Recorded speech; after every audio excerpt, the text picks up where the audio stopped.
सर्वदा पल घड़ी प्रभु याद कर, जो तीन काल सहाय। मंगत तिसे विसार के, नह आवा जग से जाए।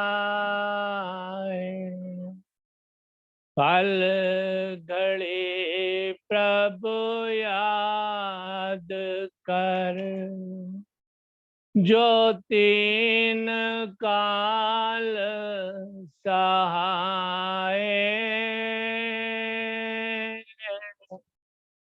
मंगत तिसे विसार के, नह था जग से जाए। दास आज जो विचार रखने जा रहा है वो जीवन गाथा से सत उपदेश अमृत है। गुरुदेव फरमा रहे हैं, प्रेमियों अपना दुख हमको दे दो, यहाँ से ठंडक लेकर जाओ। क्या फरमा रहे हैं मेरे गुरुदेव? प्रेमियों अपना दुख हमको दे दो, यहाँ से ठंडक लेकर जाओ। जब हम बुजुर्ग प्रेमियों से कभी मौका मिलता था उनके पास बैठने का या उनसे कुछ वार्तालाप करने का, तो वो अक्सर बताया करते थे, जब हम गुरुदेव के पास जाते थे तो गुरुदेव के पास से हमारा उठने का मन ही नहीं करता। कह रहे थे इतनी शांति मिलती थी। और गुरुदेव हमेशा कहा करते थे, प्रेमियों ये जो तुम्हें कष्ट है ना, ये मुझको दे दो और यहाँ से एक ठंडक लेकर जाओ।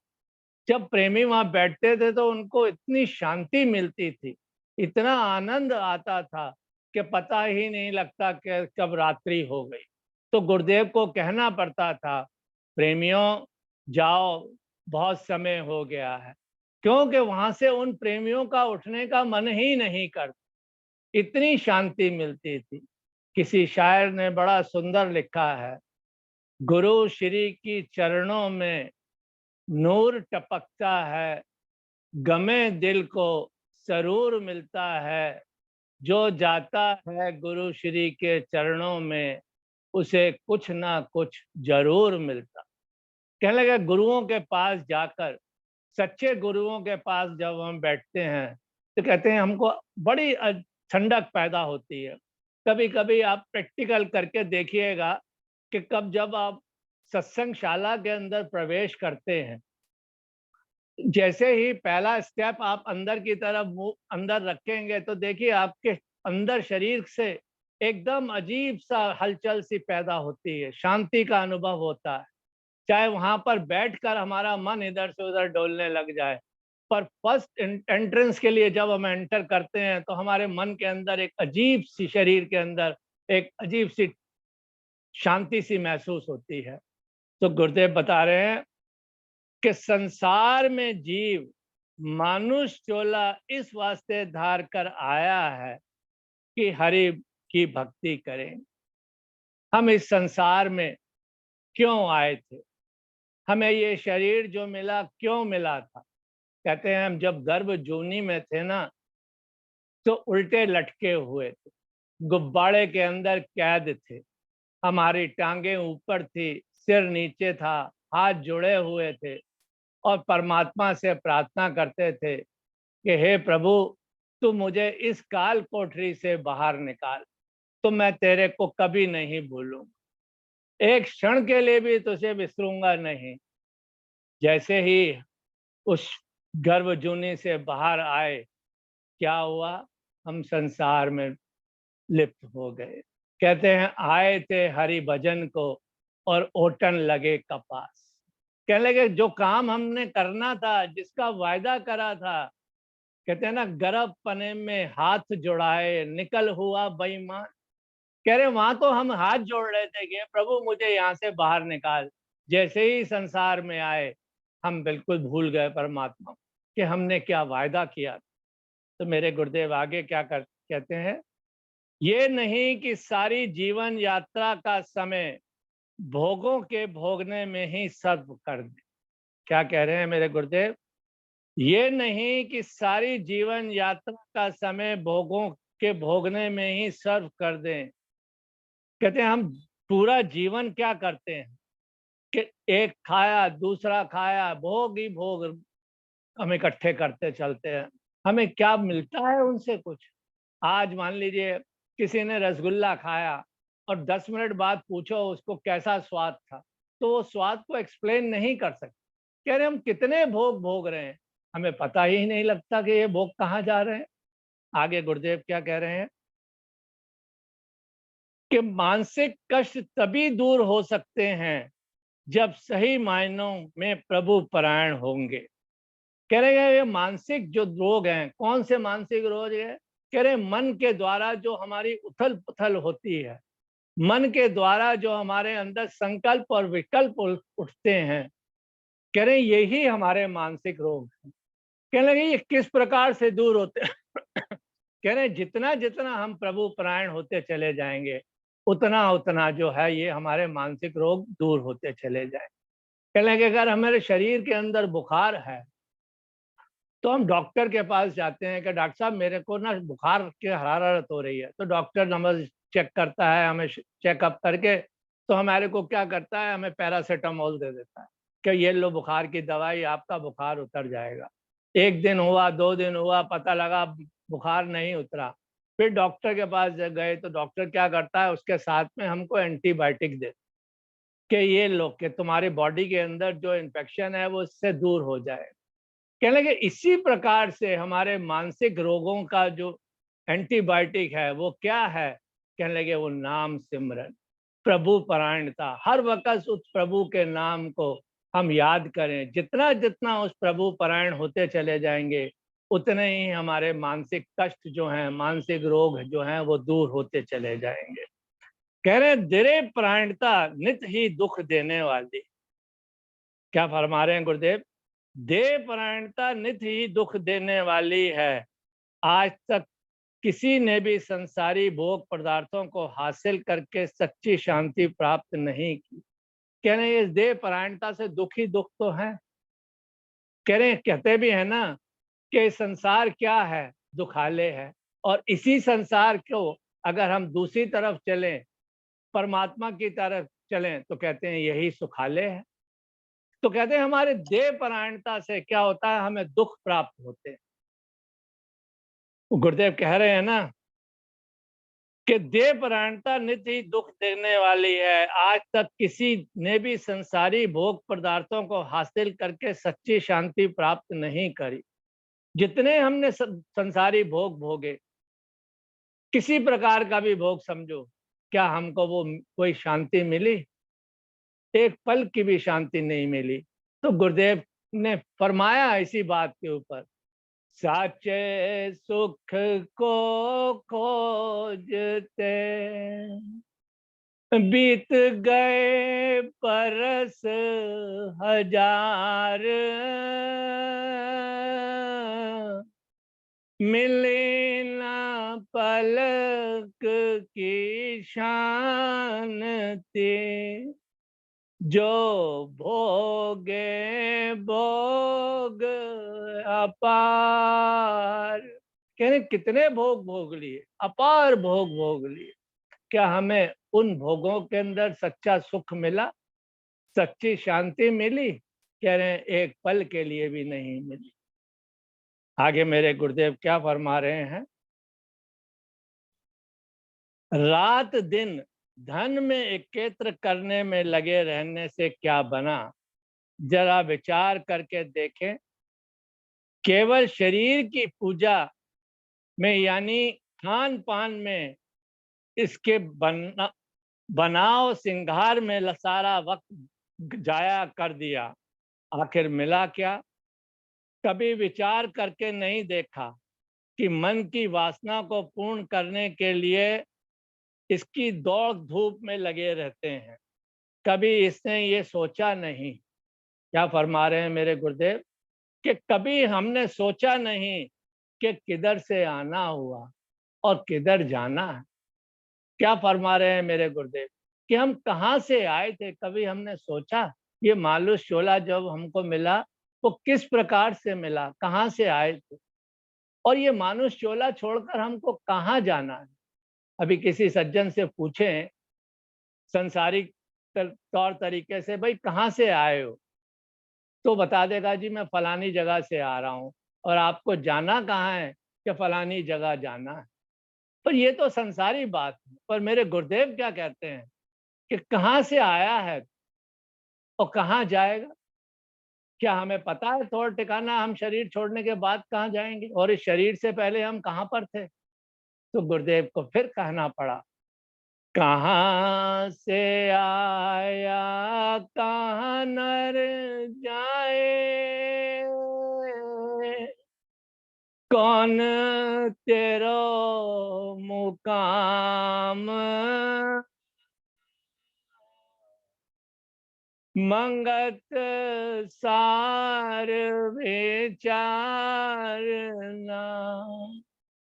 मानुष जन्म का काम। क्या फरमाया मेरे गुरुदेव ने, हम कहाँ से आए थे और हमको कहाँ जाना है, ये हमने कभी सोचा। और फिर गुरुदेव ने कितनी बड़ी बात बताई, कह रहे ये सिर्फ और सिर्फ मानुष चोले के अंदर ही हम जान सकते हैं कि ये मानुष जन्म का काम है, और अन्य किसी जूनी में हमको ये पता नहीं लगता। क्यों कि हमारे पास अन्य जूनियों के अंदर विवेक नहीं है, बुद्धि नहीं है। कह रहे मानुष शोले के अंदर ही हमको पता करना है कि ये शरीर जो मिला है इसके छोड़ने के बाद हमने कहाँ किस ओर अग्रसर होना। आगे फरमा रहे हैं मेरे गुरुदेव, मन की वासना को पूर्ण करने के लिए ही इसकी दौड़ धूप में लगा रहता है। कभी इसने नहीं सोचा कि किधर से आना हुआ है और किधर जा रहा हूँ, आखिर इस शरीर के अंत पर क्या होगा। जैसे और पशु पक्षी समय व्यतीत कर रहे हैं, ये मानुष भी खाने पीने वगैरह में समय नष्ट कर देता है। इंद्रियों द्वारा जितने भी सुख पदार्थों के भोग प्राप्त किए जाते हैं, इन सुखों का अंत दुख रूप हो जाता है। जीव सत्य विचार हासिल करने की कोशिश ही नहीं करता। जितनी भी चीजें दिखाई दे रही हैं सब के सब हासिल कर सकते हो, कोई चीज भी नजर नहीं आएगी जो सुख देने वाली ना हो। सुख देकर इसके बदले में अफजाना नहीं ले। क्या फरमा रहे हैं मेरे गुरुदेव कि जो वस्तुएं हम देख रहे हैं, कह रहे वो सुख देने के बाद, हमको आराम देने के बाद हमसे कोई उसकी प्राइस नहीं मांगते, अफजाना नहीं मांगती। कह रहे सूरज हमें बराबर रोशनी देता है, चंद्रमा हमको ठंडक पैदा करता है, नदियां हमको पानी दे रही हैं। क्या आप आज तक उन्होंने कहा कि भाई मैंने इतनी रोशनी दी, मेरे को बिल दो। पानी ने कभी कहा मैंने सेवा करी मुझे पानी का प्यासा दो। कहने लगे नहीं। अब मेरे गुरुदेव आगे क्या बताते हैं मानुष के लिए, का मानुष ही है, मानुष ही है जो बगैर कर्ज की कोई काम नहीं कर। क्या कह रहे हैं मेरे गुरुदेव, वो मानुष ही है बगैर गर्ज के कोई काम नहीं करता। जरा गौर करके विचार करें, कौन ऐसे जीव होते हैं जो इस संसार में तृप्त होकर जाते हैं। क्या फरमा रहे हैं मेरे गुरुदेव कि कौन से ऐसे जीव होते हैं जो इस संसार से तृप्त होकर जाते हैं। जब जीव आशा तृष्णा को लेकर शरीर धारण करता है और इन्हें पूर्ण करने के यत्न करता हुआ समय व्यतीत कर देता है, मगर वह पूर्ण नहीं होती, बल्कि और वासनाओं के लिए और वासनाओं को लिए हुए वह चल देता है और दूसरा शरीर उनकी पूर्ति के लिए धारण करता है। क्या होता है हमारा, जब हमारे मन के अंदर जो हमारी वासनाएं कामनाएं चल रही होती हैं, कह रहे हम उनको पूर्ण करने के लिए ही इस शरीर हमको धारण करने पड़ते हैं। कह रहे एक इच्छा पूरी हुई, दूसरे की चाहना हो गई, दूसरी पूरी हुई, तीसरे की चाहना हो गई। कहने लगे अंत समय में जो इच्छाएं हमें बाकी रह जाती हैं, कहने लगे उसको पूर्ण करने के लिए हमको फिर चोला धारण करना। तो गुरुदेव ने बड़ा सुंदर फरमाया, आशा माही जन्मया, आशा में मर जाए, मंगत घने कलेश से नित ही प्यासा रहा है। कह रहे ना इसकी इच्छाएं पूर्ण होती हैं और ना उन चीजों को ये पा सकता है। कह रहे इसी उधेड़ बुन में ये शरीर छोड़कर चला जाता है और फिर उसी अनुरूप फिर नया शरीर धारण कर ले। इसको एक छोटे से दृष्टांत से भी समझते हैं। कह रहे राजा भरत हुए कि जब वो राजपाट छोड़कर नदी किनारे पर जाकर एक आश्रम में उन्होंने आश्रय लिया, कहने लगे बहुत भजन कीर्तन किया करते थे। उन्होंने देखा कि एक हिरनी जो है गर्भवती है, उसके पीछे शेर भागता हुआ आ रहा है उसका शिकार करने के लिए। वो हिरनी जो थी वो नदी के अंदर कूद गई और शेर के डर के मारे, और हिरनी जो थी गर्भवती थी, उसने वहीं हिरनी ने वहीं पर जन्म दिया और उसका शरीर शांत हो गया। राजा भरत जो थे वो उसको देख रहे थे। वो नदी में कूदे और उस हिरण के बच्चे को उठाकर आश्रम में ले आए, उसको अपने बच्चे की तरह पालन पोषण करने लगे। हर वक्त उस उनके साथ ही अपना समय व्यतीत करने लगे। कहने लगे करना क्या कर रहे थे, वो भक्ति कर रहे थे, प्रभु की इच्छाओं में लगे हुए थे, उनकी सेवा में लगे हुए थे। अब हिरण के चक्कर में फंस गए, वो हिरण के बच्चे के चक्कर में। कहने लगे धीरे धीरे उनका मोह इतना बढ़ता चला गया। कहने लगे जब अंत समय आया ना उनका शरीर छोड़ने का, तो वो उनके आंखों के आगे, उनके मन में वो हिरण के बच्चा ही बसा हुआ। तो कह रहे राजा भरत को उस हिरण के रूप में अगला जन्म लेना पड़ा, क्योंकि उनके पुण्य जन्म के कर्म इतने अच्छे उच्च कोटि के थे कि उनका थोड़ा समय ही वो कष्ट झेलना पड़ा।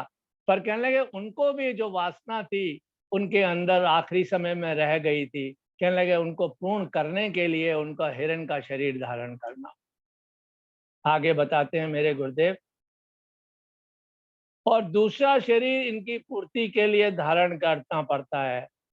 जिन पुरुषों ने संसार में आकर इसे गौर से देखा, उन्होंने देखा कि ये तो देखने वाला संसार के सब दुख रूप है। जितने नाम गुण रूप कर्म नजर आ रहे हैं, सब पल पल बदल रहे हैं। तभी तो इसका नाम संसार रखा गया कि हर पल सरक रहा है, हर पल बदल रहा है। काश इनसे सच्ची शांति ठंडक प्राप्त नहीं हो सकती। जिस वस्तु को प्राप्त होने पर कुछ पाना बाकी नहीं रहता, उन्होंने उस वस्तु को प्राप्त किया। जैसे राम कृष्ण, ध्रुव, प्रहलाद, कबीर, नानक, ईसा, मूसा, मोहम्मद, गौतम ऋषि मुनियों ने अपनी कल्याण करके आदर्श जीवन पेश करके हमको समझाया और झूठ और बताया कि झूठ संसार है, सत्य एक करतार है। का पशुओं इत्यादियों को छोड़ो, क्या फरमा रहे हैं गुरुदेव, पशुओं इत्यादियों को छोड़ो, बड़े बड़े राज महाराजे दाने बीने आलम मोह जाल में फंसे हुए हैं। उन्हें समझ नहीं आ रहा कि करना क्या है। चतुराई, चालाकी, नुमाइशी जीवन दिन रात बढ़ रहा है। संसारी सुखों की रगावत कई तरह से ठगी और ठठोली की तरफ जीव को ले जा रही है। हम क्या करते हैं दिन भर? अपनी चालाकी से उस इच्छा को पूर्ण करने के लिए हम किसी के संग ठगी करते हैं, किसी के संग चतुराई करते हैं, किसी के संग बेईमानी करते हैं। तो गुरुदेव मेरे कह रहे हैं कि ये सब क्या है? कहने लगे ये हमें सब संसारी जो सुख हैं उनकी ओर ले जाते हैं और आखिर में ये दुख में तब्दील हो जाते हैं। कहा गुरु पीरों ने कहा जब तक जीव अपना अमली जीवन ना बनावे, सब पूजा पाठ थोते बनकर रह जावेंगे। स्वार्थ की बढ़ती हुई आग को धर्म परायण होकर शांत कर सकते हो। अब मेरे गुरुदेव ने बड़ा हमको जोर दिया कि हमारा अमली जीवन बना। अब ये अमली जीवन हम किस प्रकार से बना सकते हैं? तो गुरुदेव ने छोटी-छोटी सी युक्तियां हमको बताई कि हमारा अमली जीवन किस प्रकार से बन सकता है। गुरुदेव ने बताया कि हमारा आहार शुद्ध होना चाहिए। अब हम ये अपने आप को एनालिसिस करके देखें हम कौन सा आहार इस्तेमाल करते हैं जिससे कि हमारा अमली जीवन नहीं बन पाता। कह रहे हैं हमारा आहार कैसा होना चाहिए?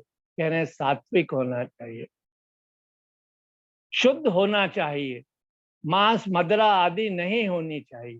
कह रहे हैं जब हम सात्विक आहार लेंगे और वो किस कमाई का होना चाहिए, सबसे बड़ी बात ये चाहिए कि ये जो हम आहार ले रहे हैं वो किस कमाई का है? क्या वो शुद्ध कमाई का है? कह रहे हैं जब तक आहार हमारा अच्छी कमाई का नहीं होगा तो हमारा वो जो व्यवहार है वो कभी शुद्ध नहीं होगा। कहा आहार हमको शुद्ध कमाई का होना चाहिए। तभी तो महापुरुषों ने कहा भी है कि जैसा खाए अन्न वैसा होए मन, जैसा जैसा पिए पानी वैसे बोली बाणी। कह रहे हैं इसलिए आहार हमारा जो है अच्छी कमाई का होना चाहिए। इसको एक छोटे से दृष्टांत से भी समझते हैं। कह लगे एक व्यक्ति था, उसने किसी दूसरे व्यक्ति से 500 रुपए उधार लेने। उसने बड़ी चालाकी से उस 500 रुपए के आगे एक जीरो और बढ़ाकर 5,000 रुपए कर लिए और उस दूसरे व्यक्ति से 5,000 रुपए का तगादा करने लगे कि भाई तुमने मुझे 5,000 रुपए देने हैं, तुम मुझे दो।